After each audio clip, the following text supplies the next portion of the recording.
April 23rd to 29th marks National Volunteer Week. This is a time set aside to recognise the incredible contributions of volunteers in every community across our country. Here at St. Joe's, we are truly grateful for the 1,000+ volunteers who share their time and talents with us each and every year, providing passion, care and support to the many patients, families, visitors and staff throughout our hospital. Together, you've generously contributed over 57,000 hours of service in 2016 alone. As a volunteer, you demonstrate selfless and genuine caring for the well-being of others, while supporting the mission of the hospital and remaining committed to the values of our founders, the Sisters of St. Joseph's, who established this hospital over 125 years ago. As you will see throughout this video, the many roles volunteers play at St. Joseph's are as diverse as those individuals performing them. Many seek opportunities to learn and develop new skills. Others wish to give back, possibly for the care they received as a patient themselves, while others simply wish to make a patient's stay more comfortable and pleasant. It is essential that all of the volunteers at St. Joe's maintain the highest levels of governance and best practices, which were evidenced by the most recent accreditation with exemplary status. I know that all of the volunteers on the boards and the committee members put in countless hours in their efforts to maintain these high standards.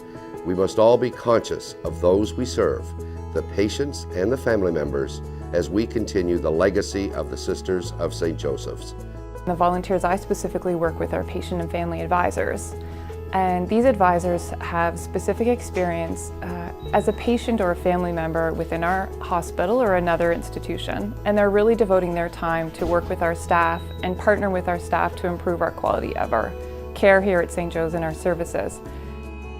So we have volunteers that work in all of our clinical areas, and we also have volunteers here in the basic science labs. And what the volunteers do is dependent on where they're working. In the clinical areas, they might be collecting data or entering data into a computer database. And here the volunteers might be preparing medium or helping with projects.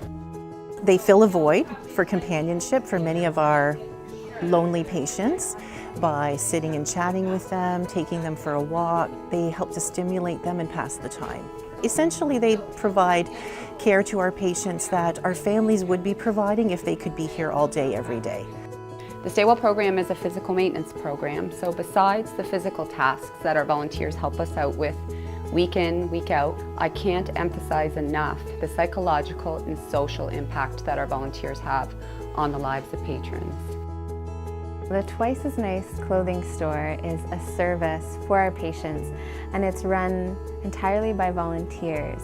And it's a place where our patients can develop that sense of community by walking into the store and being greeted by our wonderful volunteers and developing that connection with others. It really makes them feel more at home and safe.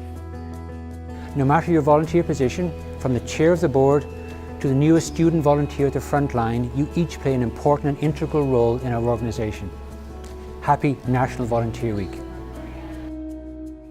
Thank you. Merci beaucoup. Thank you. Thank you. Thank you. Thank you. Muchas gracias. Thank you. Garamahagat.